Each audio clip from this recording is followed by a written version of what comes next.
Hello नमस्कार दोस्तों, मैं हूं आपका पर्सनल ट्रेनर अजीत सिंह और मैं आपके लिए लाया हूं आज टेक्निकल डोज जिसका नाम है एसएसएच की पेयर। ठीक है, एसएसएच की पेयर या फिर आप कह सकते हैं एसएसएच कीवेड्स ऑथेंटिकेशन। तो एसएसएच कीवेस ऑथेंटिकेशन के बारे में हम लोग बात करते हैं। तो एसएसएच कीवेस ऑथेंटिकेशन के लिए मैंने जो लैब तैयार करी है आप लोगों को दिखाने के लिए, तो मैंने यहाँ पे एसएसएच सर्वर लिया है जिसका आईपी एड्रेस 10.0.0.1 रखा है मेरे केस में, और ये मेरी रेड हैट लाइनेक्स की मशीन है। ठीक है, और दूसरा मैंने एसएसएच क्लाइंट में जो लिया है वो काली लाइनेक्स की मशीन ली है जिसका आईपी एड्रेस 10.0.0.2 है। तो इन दोनों के बीच में हम लोग कीवेस ऑथेंटिकेशन करने वाले हैं। तो कीवेस ऑथेंटिकेशन में जाने से पहले मैं आपको बता दूं कि हमारे जो पासवर्ड मेथड है, तो पिछले वाले लैब में हम लोगों ने ट्रेडिशनल पासवर्ड मेथड का यूज किया था। इस बार हम एसएसएच कीवेस ऑथेंटिकेशन या फिर हम लोग कह सकते हैं कि पासवर्ड फ्री ऑथेंटिकेशन का हम लोग यूज करने वाले हैं रेड हैट लिनक्स के अंदर या फिर लिनक्स के अंदर। तो चलिए लैब शुरू करते हैं। तो लैब में आपको दिखा देता हूं। सबसे पहले ये मेरी रेड हैट लिनक्स मशीन है, तो आईपी एड्रेस दिखाता हूं। इधर आईपी कॉन्फ़िग करते हैं, तो आईपी एड्रेस देखना जरूरी है। कॉन्फ़िग,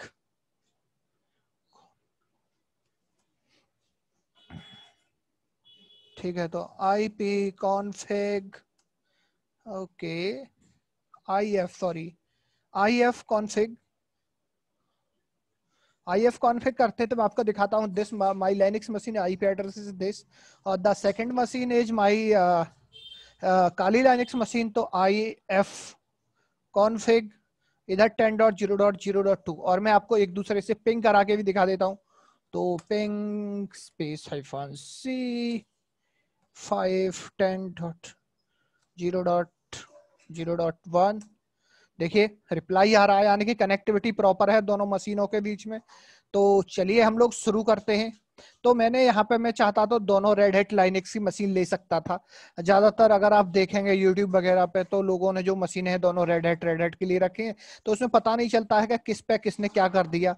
तो मैं यहाँ थोड़ा सा समझा के चलूंगा ताकि चीजें क्रिस्टल क्लियर हो जाए। ठीक है, तो चलते हैं। सबसे पहले काम है मेरा कि मैं इधर आता हूं। अपने रेड हैट लाइनेक्स वाली मशीन पे आना है आपको, और यहाँ पे पहले एक यूजर बना देते हैं हम लोग। तो यूजर बनाने के लिए कमांड होते हैं यूजर एड, और यूजर एड मैं बनाता हूं यूजर 1 के नाम से एक यूजर बनाता हूं, और इसको पासवर्ड भी असाइन करा देता हूं।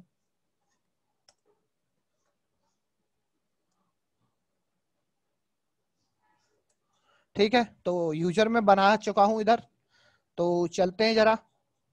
तो ये करने के बाद आपका जो सबसे पहला टास्क शुरू होगा। ठीक है, तो इधर एक चीज और देख लेते हैं कि हमारी जो सर्विस एसएसएच की चल रही है नहीं चल रही। तो उसके लिए कमांड होती है सिस्टम ctl स्टेटस sshd, और आप यहाँ देख सकते हैं मेरी सर्विस एक्टिव है, रनिंग है। तो सारी चीजें एकदम डन है। तो चलते हैं, ये चीज हो गई अपने। अब चलते हैं अपने क्लाइंट पे, और इधर से हम लोग की जनरेट करते हैं। की जो है हमेशा क्लाइंट साइड से ही जनरेट होगी। तो चलते हैं की जनरेट करने के लिए काली पे। तो काली पे कमांड चलानी है आपने। ठीक है, तो की जनरेट करने की कमांड होती है SSH स्पेस हाइफन की। ठीक है, की जेन। ठीक है, की जेन करनी है आपको। कौन सी जनरेट करनी है आपको, क्योंकि इनक्रिप्शन हमारे कई तरह के होते हैं। तो हम लोग यूज करते हैं सबसे बेहतर जो इनक्रिप्शन होता है उसका नाम होता है RSA, राइमर साइमर एल्डेलमैन। ठीक है, इसके बाद आप कितने बिट का इनक्रिप्शन लगाना चाहते हो, अगर आप यही एंटर कर देंगे तो ये जो मेरा है लगभग 2048, ठीक है, का इनक्रिप्शन ऑटोमेटिक ये सिलेक्ट कर लेगा। तो आप चाहते हैं कि इससे भी और अच्छा इनक्रिप्शन, क्योंकि जितना ज्यादा बिट का इनक्रिप्शन होगा उतना ही ज्यादा डेटा इनक्रिप्ट होगा, और डिक्रिप्ट करने में जो MITM करेगा उसको बहुत ज्यादा समय लगने वाला है। तो मैं यहाँ पे -v और यहाँ 4096 4 GB का RSA का इनक्रिप्शन लेता हूं। तो जनरेटिंग, ठीक है, और ये कह रहा है कि enter the enter file which यानी कि आपसे पूछ रहा है कि इस वाली फाइल को आपका यानी कि जो की जनरेट हो वो मैं इस डिफॉल्ट लोकेशन पे या फिर आप अपने हिसाब से यहाँ पे लोकेशन चूज कर सकते हैं। तो मैं यहाँ पे यही रहने देता हूँ मेरे केस में, सेक ऑफ सिंपलिसिटी। इसके बाद कह रहा है एंटर पास फ्रेज, तो पास फ्रेज भी नहीं रखते, एंटर करते हैं यहाँ पे भी और अगले ऑप्शन पे भी एंटर करते हैं। इतना करने के बाद मेरा यहाँ पे देख रहे हैं 100 256, ठीक है। तो ये मेरा क्या है, ये मेरा 100 की बात करते हैं। तो 100 हमें भी एक मेरा इंक्रिप्शन होता है, और इंक्रिप्शन अगर मैं बात करूं तो ये हैश है मेरा, ये 256 बिट का मैंने ये जो पासवर्ड जनरेट किया है, this is the hash of my, ठीक है, की। और ये जो की जाती है बाय डिफॉल्ट किस लोकेशन पे, इस लोकेशन पे जाएगी ये, ठीक है। और डॉट जहां लगा हुआ वो किसी भी डायरेक्टरी से पहले वो हिडन डायरेक्टरी होती है। तो ये मेरे, मैं आपको दिखाता हूँ PWD करके यहाँ पे, तो मैं रूट में हूँ। तो यहाँ पे मैं क्या करता हूँ, यहाँ पे LL कमांड चलाता हूँ। देखिए तो यहाँ पे कहीं SSH नाम का कोई फोल्डर नहीं दिख रहा है। तो आपको हिडन डायरेक्टरी देखने के लिए कमांड होती है आपके पास, LL स्पेस -AL करते हैं। तो अब आप यहाँ पे देखिए जितनी भी हिडन डायरेक्टरी है, देखिए SSH अब दिखने लगा, पहले नहीं दिख रहा था। तो ये मेरी हिडन डायरेक्टरी होती है .ssh। तो अब इसके अंदर चलते हैं और देखते हैं क्या क्या आया। cd.ssh एंटर LL करके देखिए। तो जैसे ही आप ये करते हैं तो यहाँ पर आपकी ये 2 फाइल जनरेट होंगी। कौन सी? ये 2 फाइल जनरेट करेगा। तो ये आपकी प्राइवेट की है, और जिसके पीछे लिखा है PUB ये मेरी पब्लिक की है। कौन सी? पब्लिक की है। तो चलिए ये मेरी पब्लिक की जनरेट हो चुकी है। तो इस पब्लिक की को मुझे जो है इधर जो मैंने यूजर बनाया है, कौन सा यूजर ऐड किया था, उस पर पहुंचाना है। तो मैं इधर क्या करता हूं, इस यूजर को लॉग आउट करता हूं और अनदर यूजर करते हैं। यूजर 1 से लॉग इन करता हूं 1 2 3 पासवर्ड डाल के, ठीक है। मुझे इसके पास पहुंचानी है, यूजर 1 से मैं करना चाहता हूं SSH वगैरह। तो इधर आप लॉगिन कर लीजिए, चाहे तो आप SU करके भी कर सकते हैं, मगर मैं इस तरह से ऐसे इसलिए करके दिखा रहा हूं ताकि आप और चीजों को अच्छी तरह से क्रिस्टल क्लियर करें, ठीक है। तो हम लोगों ने देखा कि ये पब्लिक और प्राइवेट की है। तो मुझे यहाँ से क्या करना है, इस पब्लिक की को कॉपी करके भेजना है उस के ऊपर, ठीक है, उस यूजर के ऊपर भेजना है। तो उसके लिए मैं यहाँ पे जो यूज करने वाला हूँ, ठीक है, तो मैं वो यूज करने वाला हूँ यहाँ पे, सॉरी, कंट्रोल, ठीक है। तो मैं यहाँ पे एक कमांड यूज करने वाला हूँ, ठीक है। मैं जो कमांड यूज करने वाला हूँ आपको दिखाता हूँ, SSH-copy ID वाली कमांड यूज करता हूँ। लोग SCP का यूज करते हैं, तो SCP में थोड़ा सा लोचा लगता है मुझे, तो मैं इसीलिए चीजों को और ज्यादा सिंपल करने की कोशिश करता हूँ। तो कॉपी आईडी के बाद ही आपसे पूछ रहा है आप ये किसको देना चाहते हैं या फिर किसके लिए आप इस SSH ID को कॉपी करना चाहते हैं। तो मैं कॉपी करना चाहता हूँ यूजर 1 के लिए, user 1 @IP address of that machine, press enter, और यहाँ पे यस करते हैं हम लोग। इसके बाद यूजर 1 का पासवर्ड पूछ रहा है, एंटर करते ही इसने क्या कर दिया, इस को कॉपी कर दिया है उसका यूजर 1 की डायरेक्टरी के अंदर, ठीक है।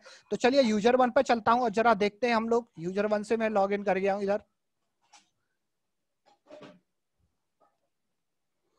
ठीक है। और ठीक है, टर्मिनल से मैंने लॉग इन कर लिया है। आपको दिखाता हूं हु एम आई करके कि मैं किससे लॉग इन हूँ, यूजर 1 से लॉग इन हूँ। और आपको LL करते हैं यहीं पे, तो देखिए वो डायरेक्टरी नहीं दिखाएगा। और मैंने बताया था हिडन डायरेक्टरी देखने के लिए कमांड होती है -AL। जैसे आप करेंगे तो देखिए यहाँ पे ऑटोमेटिक .ssh के नाम का एक फोल्डर इसने बना दिया। क्या किया? .ssh के नाम का एक ऑटोमेटिक फोल्डर बना दिया। cd/.ssh करते हैं और LL करके देखिए यहाँ पर एक फाइल इसने इंपोर्ट कर दी ऑथराइज्ड अंडरस्कोर कीज के नाम से। तो इसमें देखते हैं क्या दिखेगा हमें। तो इसमें मेरा हैश्ड पासवर्ड दिख रहा है, देखिए RSA से कितना बड़ा इसने जनरेट किया है, देखिए, ठीक है, ये जनरेट कर दिया है इसने। तो चलिए देखते हैं, इससे पहले cd करता हूं मैं। cd करने के बाद ये जो डायरेक्टरी है अभी इस पे क्या है, मैं आपको ssh मैं परमिशन दे देता हूं यूजर को, ताकि इसके अंदर की चीज को भी, ये जो फाइल है इसको एग्जीक्यूट किया जैसे केवल रीड राइट का है अभी। तो चलते हैं जरा, तो थोड़ी सी परमिशन एडिट कर देता हूं, फिर अब हम लोग देखने वाले हैं कि कैसे एक्सेस होने वाला है ये सब। तो कमांड है chmod 510, sorry, number lock on, और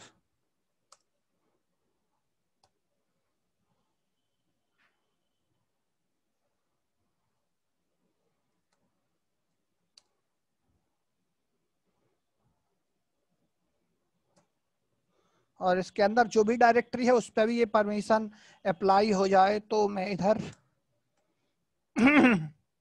ठीक है, हो चुकी है।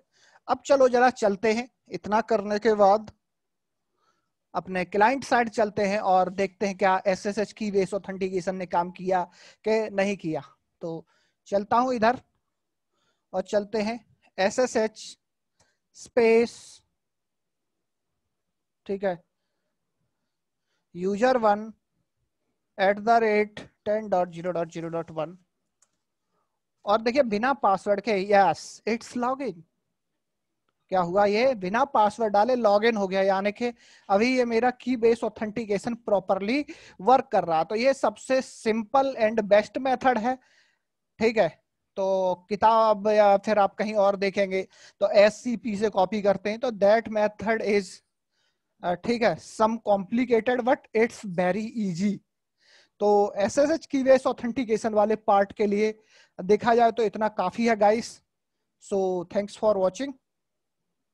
अगर आपको कोई और प्रॉब्लम लगती है तो आप इस वीडियो के नीचे कमेंट कर सकते हैं, और मैं कोशिश करूंगा कि आपके कमेंट का रिप्लाई तुरंत ही दे सकूं।